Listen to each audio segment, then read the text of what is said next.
I believe everybody in this world is intelligent, but they're intelligent in different ways. They have adapted to their environment, which has a little bit to do with it. But not only their environment, it is just the natural strengths and weaknesses that they are born with. But for instance, there's a lot of people that are good at working with.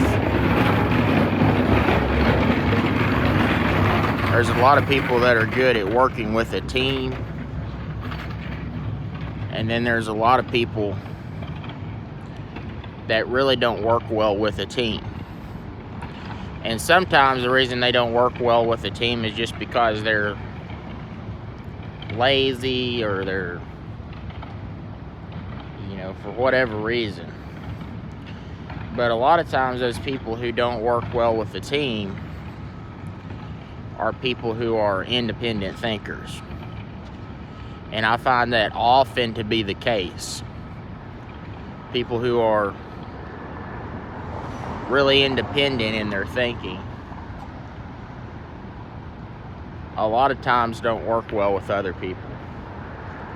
They'd rather be alone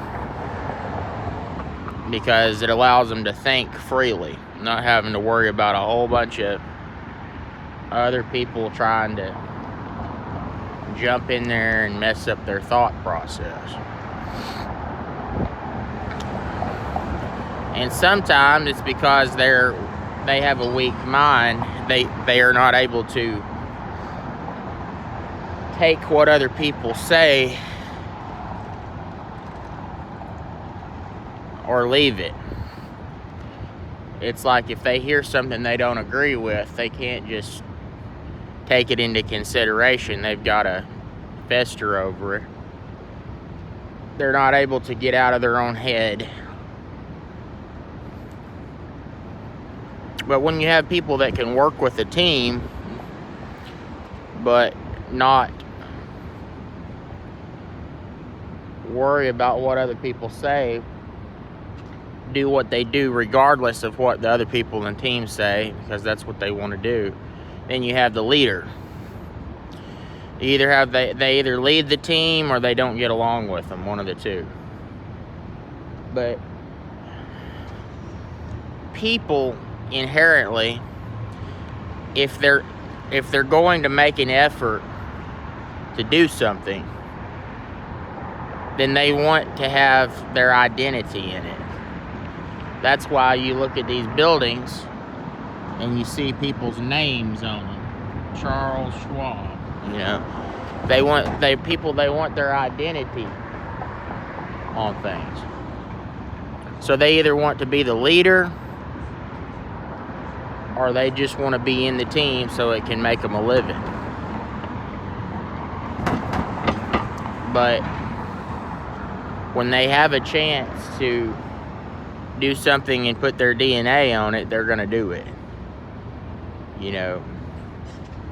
So that's just the way people are. If they're going to make an effort to do something and really put 100% of their effort into it, they want some of their identity to be on whatever it is they're doing.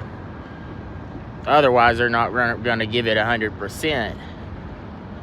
They're just going to kind of coast through it and let the leader take up the slack, just help him a little bit. Well, that's what you have in companies. Like you have all your employees, they're really not doing what they want to do. They're doing it to make a living because they don't know how to do what they really want to do, or they're afraid to. And the one who takes the risk, the leader who jumps out there and does it, he's taking the risk and he's got his identity on it.